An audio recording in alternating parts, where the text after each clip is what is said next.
Here we go. Ask a life coach. What do you think are some of the biggest stumbling blocks or obstacles people face when trying to learn and grow? Biggest stumbling blocks when trying to learn and grow. Well, I've said it many times, that's how you construct your identity. So if you've defined yourself narrowly, I'm this kind of person, I'm not that kind of person, that's going to be a huge stumbling block because you just don't feel, well, I just can't do that, and I'm just not good at that. And, when you feel that way, then you're likely to give up right away.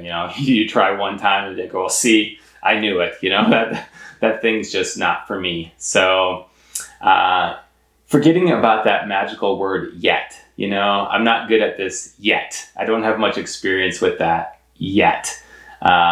Thinking of everything as being more fixed and permanent. That's probably the biggest stumbling block that I can think of. Perfectionism, of course. Well, I can't do it perfectly, so why bother? That can be a really big stumbling block as well.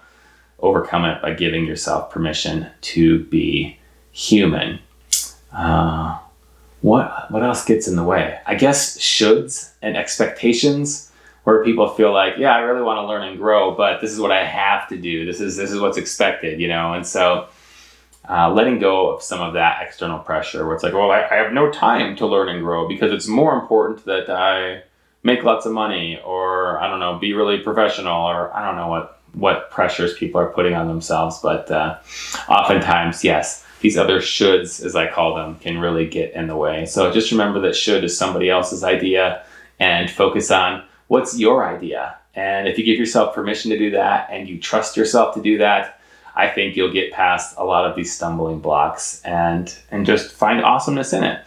Again, intrinsic value is huge. So if you make learning and growing this extrinsic pursuit, well, I have to become better because, forget about the because. Just do it because you want to. Just do it because you like it. Just do it because it's a fun journey to be on, and then the rest will just happen. So again, keep the motivation intrinsic. Keep it centered on the joy that it brings to you now, rather than the hopes that there's some long-term gains, because that's a huge stumbling block that's easy to get tripped up on. So those are a few thoughts that come to mind right away when you ask about stumbling blocks and learning and growing. So I hope that was helpful. I appreciate you asking. I appreciate everyone tuning in, and I'll see you back here next time.